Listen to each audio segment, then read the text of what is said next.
Ce week-end était le premier jour des grands départs de l'été. Les 4 autoroutes de notre territoire étaient fréquentées par les touristes sur la route des vacances.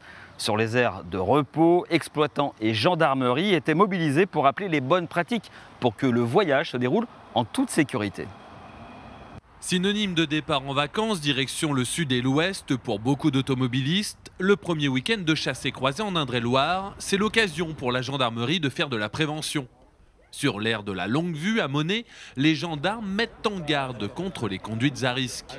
Les conduites sous l'emprise de stupéfiants, les conduites sous une vitesse trop élevée, les conduites aussi, on va parler d'infractions graves génératrices d'accidents. Donc voilà, c'est de rappeler toutes ces infractions-là et toutes ces conduites-là qui ne sont pas bonnes et qu'on essaye de bannir.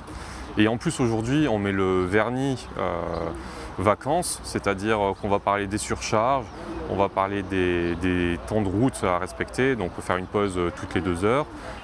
Pour Vinci Autoroute, qui gère le tronçon, les conséquences des conduites à risque et du manque de vigilance des usagers de la route sont parfois tragiques pour les agents qui interviennent après un accident. Il y a en moyenne plus d'un véhicule d'intervention heurté chaque semaine par des usagers de l'autoroute. Donc nous luttons contre ce phénomène et notamment en rappelant ici sur l'aire de Tour-la-Longue-Vue et sur toutes les autres aires à nos clients qu'il faut respecter la règle du corridor de sécurité. Donc cette règle elle est assez simple, il s'agit de ralentir et changer de voie, se décaler lorsqu'on voit du personnel en intervention. Ça permet de maintenir tout le monde en sécurité. Règle de bon usage de l'autoroute, la mise en place d'un corridor de sécurité est entrée dans le code de la route en 2018.